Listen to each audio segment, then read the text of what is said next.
So one of the other things that's big right now is the Empire, and on that, obviously, it stars Taraji P. Henson, who you've worked with extensively throughout your career, and you even helped mentor her earlier in her career. So, what have you seen with the evolution of the way, especially now with the black women seem to be having more diverse roles, getting bigger opportunities, even getting away with murder, dark girls. You had Ms. Davis in there as well. So what have you seen with the progression of Taraji P. Henson's career and how that mirrors some of the other opportunities that are happening in Hollywood? I think it's a celebration to see it, and I think there has to be more. Right. I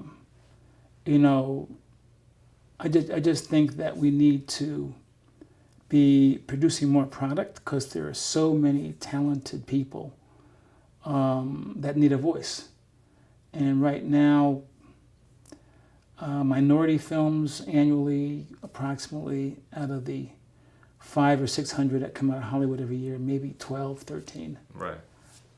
If that ratio could be increased to 50 to 100, I think that the evolution of what you're seeing now will blossom. Right. And that there will be a real new, innovative way of looking at film, etc. I just think that we need the opportunity to explore more and to really think about film as it exists now and what it could be. It's like when I saw years ago this film, Run Lola Run, and the sonata format of it came from a great young German mind, right? There are young people out there now with that same kind of brilliance that need the opportunity. And it's not only about black content. I'm saying they have black faces and Hispanic faces and female faces, but they need the opportunity to express those visions, and that's what I hope they'll get more of in the future. And I think we should also speak to that as you as a director with the Cemetery Club, for instance, because I remember we've talked about this over the years, but I remember people were surprised, quote unquote, that you could direct an all-white cast. So, or at least that's what they said. So when that is happening, like, how do you even deal with that? Like, what is...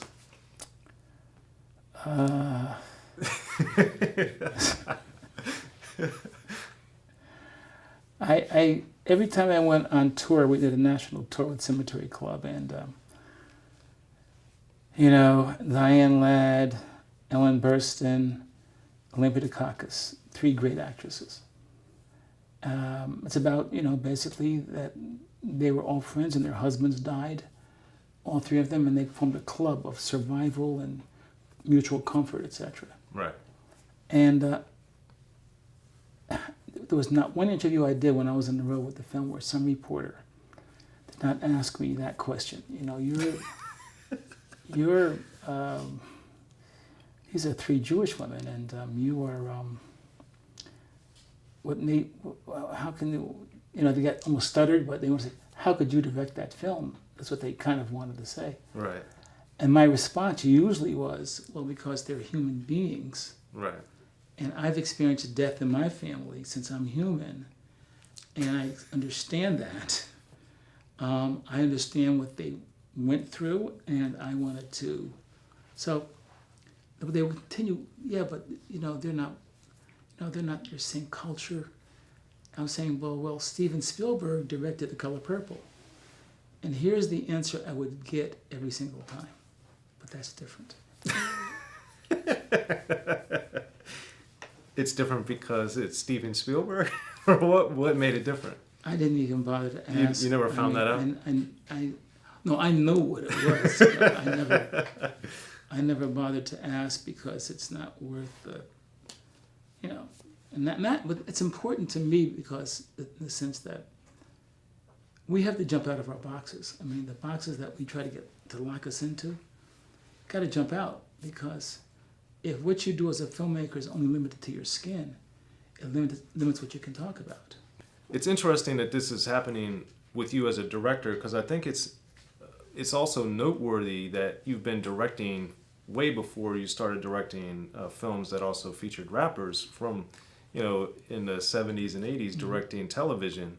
But when you're working as a director in particular, and you have, you know, there's always the stigma, and I imagine it was worse earlier on, that rappers can't act, or they're stealing jobs from actors that are really involved in acting, and these different types of things. When you're doing a hoodlum, when you're doing a Sister Act 2, when you're doing, you know, these type of films, and even DMX's Angel Project, how do you balance that perception maybe with the rest of the cast or the crew, and you having to balance that out, and maybe you have to fight against it, or did you never have to worry about that? Well, you're always questioned. Okay. But you know, it never bothered me because, you know, for me, when I hire actors, they're actors that can do the job. Okay. And so when people come to me and audition with their rappers, it makes no difference. I'm looking, can you do the job? That's the bottom line. That's usually the important thing. Listen, and of course your name is this or that, but if you can't really realize the character, and it's going to help destroy the film, I can't give you the job. Right. But if I believe that you can actually deliver, then why not? So with Queen Latifah, with Lauryn Hill, with DMX, some of the rappers you have directed, what do you remember as like a particularly good question or something that they did that's very memorable that kind of stuck with you? You know, I think Lauryn Hill, you know, it's in Sister Act 2, she was rebellious, but she also was able to play the heart of it. In other words, in the end, she loved her mother, and she understood what her mother was trying to do for her. But like most young people, you know, they fight. But to surrender to that on screen is not the easiest thing in the world to do. Right. And she was It's able to do it. vulnerability.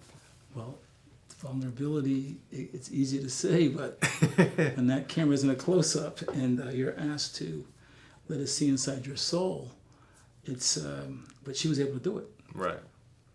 Yeah. She's a very talented lady. Right. Okay. All right. Well, we appreciate you coming through, Bill, for Unique Access with Soren Baker. Bill Duke, thank you for coming through, sir. Thanks, man. Thanks for having me. Yeah, always a pleasure. Appreciate it.